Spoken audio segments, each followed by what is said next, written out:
जय जगन्नाथ नमस्कार।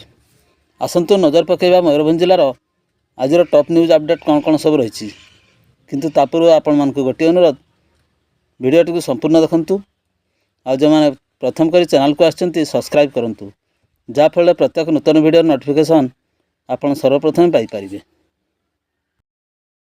आज प्रथम खबर पुअर अकाल वियोग पर परपुरुषर हाथ धरी घर छाड़ा बहु एकमात्र नातुणीर भविष्य चिंतार जेजे चंपुआ ब्लॉक टिआसीपसी ग्रामर पूर्णचंद्र सिंह मुंडरे एक चड़क पड़ी। 2 वर्ष तले पुओ हेमानंदर अकाल वियोग पर एकमात्र झील को छाड़ी बहु परपुरुषर हाथ धरी चली जाइए। परिणत बयस मात्र 1000 टंका भत्तार नातुणी को किपरि मनीष करेंगे यही चिंतार पूर्णचंद्र तेबे 4टा बेले गणमाध्यम सहायता प्रशासन को नातुणीर पाठपढ़ा साहाय्य गुहारी रखा बेले ग्रामवासी मध्य प्रशासन को गुहारी जनाइछन्ति। परवर्ती खबर बांगिरपेष्टारे बीजेडीर जनसंपर्क पदयात्रा अनुष्ठित जोग देले पूर्वतन विधायक। मयूरभंज जिलार बांगिरपेष्टारे दिवा 12 घटिका समय बीजेडीर जनसंपर्क पदयात्रा अनुष्ठित हो जाइछि। बांगिरपेष्टार पूर्वतन विधायक तथा मंत्री सुदाम बारणी नेतृत्व में शताधिक बीजेडी कर्मी शासक दल विरुद्ध में विभिन्न प्रकार स्लोगान दे बांगिरपसी बजार परिक्रमा करथिले। परे परे जनसाधारण को उद्बोधन देथिले सुदाम मारांडी। से मारांडी सहित जिला परिषद अध्यक्षा जिला परिषदर सदस्य बीजेपी बहु नेता और कर्मी माने उपस्थित थिबा देखा मिलता। परवर्ती खबर शिमिलपाल को प्रवेश पाई प्रस्तुत 20टी सफारी गाड़ी दर्शक माने गाड़ी रे बसी नेबे मजा। शिमिलपाल बुलापाई 20टी सफारी गाड़ी प्रस्तुत हो रही। यही सफारी गाड़ी बसी दर्शक माने शिमिलपाल भितर बुली मजा नहीं पारिबे। जयपुर रे विभिन्न स्थान यही गाड़ी गुड़िक शिमिलपाल भितर को प्रवेश करिवो। एने पर्यटक मानकु शुल्क देवाकू पड़िबो बोली जयपुर ठारे उपनिर्देशक सूचना प्रदान करिसेंति। परवर्ती खबर मयूरभंज जिला रायरंगपुर ग्रामांचल थाना अंतर्गत कुसुमी ब्लॉकर दोबलाबेड़ा ग्राम गत 14 सेप्टेम्बर दिन जनिका अनाथ गरीब आदिवासी नाबालिका को गणदुष्कर्म और हत्या मामलें न्याय और अभियुक्त को फाँसीदंड सह मृतक परिवार को क्षतिपूरण दाबी पूर्व निर्धारित कार्यसूची अनुजाई 5 दफा दाबी नहीं 8टी संगठन मिलित भाव हाथ में प्लाकार्ड ब्यानर मशाल और धनुतीर पारंपरिक अस्त्रशस्त्र धरी विशाल शोभायात्रा कर स्थानीय जगन्नाथ मंदिर ठारू बाहरी मुख्य रास्तार आसी रायरंगपुर उपजिलापाल कार्यालय सम्मुख में पहुंची न्याय दाबी बामनघाटी उपजिलापाल सौम्यरंजन प्रधान को दायित्व प्रदान करथिले। उपरबेड़ा ग्राम पंचायत दोबलाबेड़ा ग्रामर अनाथ आदिवासी नाबालिका दुष्कर्म पीड़ित झील को आर्थिक एवं सामाजिक न्याय प्रदान फास्ट ट्रैक कोर्ट रे विचार करा जाऊ। दोषी को फाँसीदंड देवा दि जाऊ। आदिवासी उपरे अत्याचार बंद करवा चिकित्सा अवहेला जनित मृत्यु छात्रों परिवार को तुरंत अनुकंपामूलक सहायता राशि प्रदान करा जाऊ बोली दाबी करा जायथिला। परवर्ती खबर देवकनाल बुड़ी कंडरा ग्रामर महिला मृत। करंजा block कुलीपसी panchayat कंडरा grammar Ramdev Marandi Devnadi canal बुड़ी मृत्यु मुखरे पड़ता करंजा अग्निशम विभाग पक्षर सूचना मिली। सूचना योग्य जे रामदेव मारांडी गतकाली संध्यारे केनाल को गाधेवाक जाइथिले। राति पर्यंत न फेरिबारु परिवार लोक माने खोजाखोजी करी पाई नथिले। पूर्वाह्ने किछि लोक महिलांकर शव भासुथिबार देखि करंजिया थाना को खबर देथिले। करंजिया थाना पक्षर करंजिया अग्निशम विभाग को खबर दि जाइथिला। अग्निशम विभाग पक्षर करंजिया अग्निशम अधिकारी दीपक कुमार जेना नेतृत्व में हाबिलदार राजेंद्र प्रसाद मारांडी सुनाराम सोए बसंत मुंडा फायरमैन ड्राइवर सुधांशु जेना प्रमुख घटनास्थल पहुंची अपराह्न प्राय 5 घटिका समय शव को उद्धार कर करंजिया पुलिस को हस्तांतरित करथिले। पुलिस शव को जबत कर व्यवच्छेद कराई परिवार वर्ग को हस्तांतरित करथिला। परवर्ती खबर बड़साई थाना अधीन मालीहाती सिंगटिया एवं विद्याधर खुंटा ग्रामर पृथक भाव में चढ़ाऊ कर चरादेशी मद जबत करा घटना जड़ित 3 जन अभियुक्त को गिरफ्त कर सोमवार अपराह्न 4टारे कड़चारण कला बेतनटी अबकारी विभाग। गिरफ अभियुक्त मैंने होउछन्ति विद्याधर खुंटा ग्रामर कार्मी सोरेन तांको निकटरू 11 लिटर, मालीहाती ग्रामर मायावी हांसदा निकटरू 15 लिटर एवं सिंघटिया ग्रामर जोगेन्द्र पात्र निकटरू 10 लिटर एहीपरि सर्वमोट 36 लिटर चरादेशी मद जबत करने सहित 3 गोटी पृथक मामला रुजु करा जायछि। गिरफ अभियुक्त मानकर स्वास्थ्य परीक्षा पर सोमवार अपराह्न बेतनटी जेएमएफसी कोर्ट को चालाण करा जायथिला। ଏହି ଚଢ଼ାଉରେ ବେତନଟୀ ଅବକାରୀ ଥାନା ଅଧିକାରୀ ପ୍ରକାଶ ସାହୁଙ୍କ ନେତୃତ୍ୱରେ ଅନ୍ୟାନ୍ୟ ଅଧିକାରୀ ଏବଂ କର୍ମଚାରୀ ପ୍ରମୁଖ ସାମିଲ ଥିଲେ। ପରବର୍ତ୍ତୀ ଖବର, ଆସନ୍ତା 10 ତାରିଖରୁ ପର୍ଯ୍ୟଟକମାନଙ୍କ ପାଇଁ ଖୋଲିବାକୁ ଯାଉଛି ଶିମିଳିପାଳ ଅଭୟାରଣ୍ୟ। ଯଶପୁର ଦେଇ ଯାଇପାରିବ 35ଟି ଗାଡ଼ି। ପ୍ରାକୃତିକ ସୌନ୍ଦର୍ଯ୍ୟରେ ଭରପୁର ମୟୂରଭଞ୍ଜ ଜିଲ୍ଲାର ଶିମିଳିପାଳ ଅଭୟାରଣ୍ୟ ଆସନ୍ତା ଅକ୍ଟୋବର 10 ତାରିଖରୁ ପର୍ଯ୍ୟଟକମାନଙ୍କ ପାଇଁ ଖୋଲିବାକୁ ଯାଉଛି। ଏନେଇ ଶିମିଳିପାଳ ବାଘ୍ର ସଂରକ୍ଷଣ ପ୍ରକଳ୍ପ କାର୍ଯ୍ୟାଳୟ ପକ୍ଷରୁ ଦିବା 4 ଘଟିକା ସମୟରେ ସୂଚନା ପ୍ରଦାନ କରାଯାଇଛି।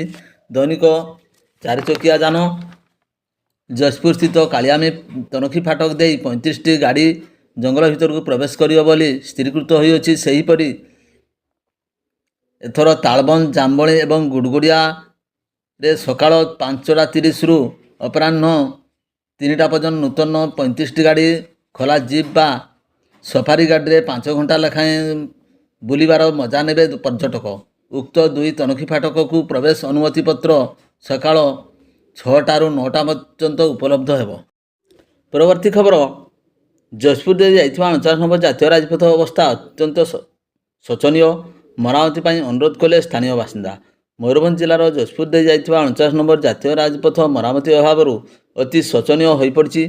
ଏହି ରାସ୍ତା ମୁଖ୍ୟ ରାସ୍ତା ହୋଇଥିବା ବେଳେ ରାସ୍ତାରେ ଧୂଳି ପଡ଼ି ଜନଜୀବନ ଅସ୍ତବ୍ୟସ୍ତ ହୋଇପଡ଼ିଛନ୍ତି। ରାସ୍ତାର ଖରାପ ଅବସ୍ଥା ପାଇଁ ଠିକ୍ ଭାବରେ ବ୍ୟବସାୟ ମଧ୍ୟ ହୋଇପାରୁନାହିଁ। ଫଳରେ ଏହି ରାସ୍ତା ମରାମତି କରିବା ପାଇଁ ଦିବା 3 ଘଟିକା ସମୟରେ ସ୍ଥାନୀୟ ବାସିନ୍ଦାମାନେ ଏକ୍ସ ମାଧ୍ୟମରେ ପ୍ରଶାସନକୁ ଅନୁରୋଧ କରିଛନ୍ତି। ପରବର୍ତ୍ତୀ ଖବର, ବୈଶିଙ୍ଗା ଥାନା ଅଧୀନ 18 ନମ୍ବର ଜାତୀୟ ରାଜପଥ ମୟୂରଭଞ୍ଜ ଜିଲ୍ଲାର ସୀମାନ୍ତ କଳମାଠାରେ ମୟୂରଭଞ୍ଜ ଜିଲ୍ଲାର ପ୍ରବେଶ ପଥରେ ଏକ ସୁଉଚ୍ଚ ସ୍ୱାଗତ ଫାଟକ ନିର୍ମାଣ ସମେତ ବିଭିନ୍ନ ପ୍ରକଳ୍ପର ସୋମବାର ଅପରାହ୍ନ 2ଟାରେ ଶୁଭ ଶିଳାନ୍ୟାସ କଲେ ବାଲେଶ୍ୱର ସାଂସଦ ପ୍ରତାପ ଚନ୍ଦ୍ର ଷଡ଼ଙ୍ଗୀ ଓ ବଡ଼ସାହି ଲୋକପ୍ରିୟ ବିଧାୟକ ସନାତନ ବିଜୁଳି। ସୂଚନା ମୁତାବକ ରାଜ୍ୟର ବିଭିନ୍ନ ଜିଲ୍ଲାରେ ଅତିଥି ଏବଂ ଆଗନ୍ତୁକମାନଙ୍କୁ ସ୍ୱାଗତ କରିବା ନିମନ୍ତେ ୱେଲକମ୍ ଫାଟକ ନିର୍ମାଣ କରାଯାଉଛି। ସେହିପରି ମୟୂରଭଞ୍ଜର ପ୍ରବେଶ ପଥରେ ନିର୍ମାଣ ହେବାକୁ ଥିବା ଏହି ସ୍ୱାଗତ ଫାଟକରେ ମୟୂରଭଞ୍ଜ ଜିଲ୍ଲାର ଏହି ଐତିହ୍ୟ ଏବଂ କଳା ସଂସ୍କୃତିକୁ ଚିତ୍ରିତ କରାଯାଇଛି।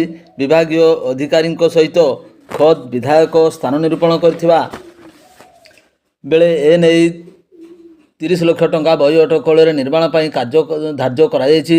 ସୋମବାର ଅପରାହ୍ନ ମାନ୍ୟବର ସାଂସଦ ପ୍ରତାପ ଚନ୍ଦ୍ର ଷଡ଼ଙ୍ଗୀ ଓ ମାନ୍ୟବର ଲୋକପ୍ରିୟ ବିଧାୟକ ସନାତନ ବିଜୁଳି ଏହାର ଶୁଭ ଶିଳାନ୍ୟାସ କରିଛନ୍ତି।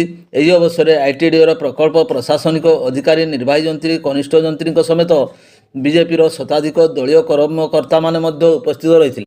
ପରବର୍ତ୍ତୀ ଖବର, ବଡ଼ସାହି ଥାନା ଅଧୀନ ଟଙ୍ଗାଶଳ ପଞ୍ଚାୟତ ବାଇଗଣବାଡ଼ିଆ ଗ୍ରାମରୁ ଛେଳି ଏବଂ ମେଣ୍ଢା ଚୋରି କରି ନେବା ଘଟଣାରେ ସୋମବାର ରାତି 9:30ରେ ମାମଲା ରୁଜୁ କରି ତଦନ୍ତ ଆରମ୍ଭ କଲା ବଡ଼ସାହି ପୋଲିସ।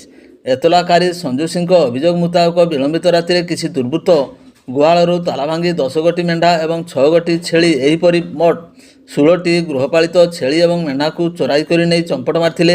ଘଟଣା ଜଣାପଡ଼ିବା ପରେ ବିଭିନ୍ନ ସ୍ଥାନରେ ଖୋଜାଖୋଜି କରିଥିଲେ ସୁଦ୍ଧା କୌଣସି ଖୋଜ ଖବର ନ ପାଇ ଶେଷରେ ବଡ଼ସାହି ଥାନାର ଦ୍ୱାରସ୍ଥ ହୋଇଥିଲେ। ଏନେଇ ବଡ଼ସାହି ପୋଲିସ 265 ନମ୍ବରରେ ମାମଲା ରୁଜୁ କରି ତଦନ୍ତ ଆରମ୍ଭ କରିଛି। ପରବର୍ତ୍ତୀ ଖବର, ବାଙ୍ଗିରିପୋଷି ନିକଟରେ ବେଆଇନ ବାଲି ଚାଲାଣ ବେଳେ ବାଲି ଭର୍ତ୍ତି ଡମ୍ପର ଜବତ। ବାଙ୍ଗିରିପୋଷି ସ୍ଥିତ 49 ନମ୍ବର ଜାତୀୟ ରାଜପଥ ନିକଟରୁ ଏକ ବାଲି ଚାଲାଣ ବେଳେ ବାଲି ବୋଝେଇ ଡମ୍ପରକୁ ଜବତ କଲା ବାଙ୍ଗିରିପୋଷି ପୋଲିସ। ଦିବା 2 ଘଟିକା ସମୟରେ ପୋଲିସ ପେଟ୍ରୋଲିଂ କରୁଥିବା ସମୟରେ ବାଲି ଭର୍ତ୍ତି ଡମ୍ପରକୁ ଜବତ କରିଥିଲା। ତେବେ ଏ ଡମ୍ପରଟି କାହାର ଏବଂ ବାଲି କୁଆଡ଼େ ଯାଉଥିଲା ସେ ନେଇ ବିଶେଷ ସୂଚନା ମିଳିପାରି ନାହିଁ। ଡମ୍ପରକୁ ଜବତ କରି ପୋଲିସ ଅଧିକ ତଦନ୍ତ ଜାରି ରଖିଛି। ପରବର୍ତ୍ତୀ ଖବର, ଆଜି ମୁଖ୍ୟମନ୍ତ୍ରୀ ମୋହନ ଚରଣ ମାଝୀ ମୟୂରଭଞ୍ଜ ଜିଲ୍ଲା ବାରିପଦା ଗସ୍ତରେ ଆସୁଛନ୍ତି। ସେ ସୁଭଦ୍ରା ପ୍ରଥମ କିସ୍ତିର ଦ୍ୱିତୀୟ ପର୍ଯ୍ୟାୟ ଅର୍ଥରାଶି ହିତାଧିକାରୀମାନଙ୍କୁ ପୂର୍ବାହ୍ନ 11 ଘଟିକା ସମୟରେ ବାରିପଦା ଛଉପଡ଼ିଆ ନିକଟରେ କଲେଜ ପଡ଼ିଆଠାରେ ଆୟୋଜିତ ସୁଭଦ୍ରା ସମ୍ମିଳନୀରେ ପ୍ରଦାନ କରିବେ। ଏହି କାର୍ଯ୍ୟକ୍ରମ ପାଇଁ ଜିଲ୍ଲା ସମେତ ସମଗ୍ର ରାଜ୍ୟରେ ବ୍ୟାପକ ପ୍ରସ୍ତୁତି ଚାଲିଛି। ପରବର୍ତ୍ତୀ ଖବର, ମରଡ଼ା ବ୍ଲକ ଅନ୍ତର୍ଗତ ଭାଲିଆଡ଼ିଆ ପଞ୍ଚାୟତ ନିଚୁଆପଦା ଗ୍ରାମ ସ୍କୁଲ ନିକଟରେ ବିପିଏଲ୍ ବିଦ୍ୟୁତ୍ ଉପଭୋକ୍ତାଙ୍କ ପାଇଁ ଚାଲୁଥିବା ଟ୍ରାନ୍ସଫର୍ମରଟି ଚୋରି ହୋଇଯାଇଥିବା ଦେଖିବାକୁ ମିଳିଛି।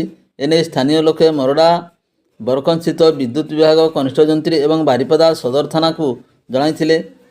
ପ୍ରକାଶ ଥାଉ କି ଗତ କିଛିଦିନ ଧରି ଲଗାତାର ମରଡ଼ା ଅଞ୍ଚଳରେ ବିଦ୍ୟୁତ୍ ଟ୍ରାନ୍ସଫର୍ମର କୋଏଲ ଚୋରି କରି ଚୋରମାନେ ପୋଲିସକୁ ଚକମା ଦେବା ଫଳରେ ପୋଲିସ ଏବଂ ବିଦ୍ୟୁତ୍ ବିଭାଗ ତତ୍ପରତା ନ ଦେଖାଇ ଆଗକୁ ଚୋରି ବଢ଼ିବା ଆଶଙ୍କା ବଢ଼ିବ ବୋଲି ସମାଜସେବୀ ରାଜେନ୍ଦ୍ର ବିନ୍ଧାଣୀ ପ୍ରକାଶ କରିଛନ୍ତି। ଖବର ପାଇ ବାରିପଦା ସଦର ପୋଲିସ ଏବଂ ବରକନ୍ଦ ବିଦ୍ୟୁତ ବିଭାଗ ପକ୍ଷରୁ ତଦନ୍ତ ଜାରି ରହିଛି।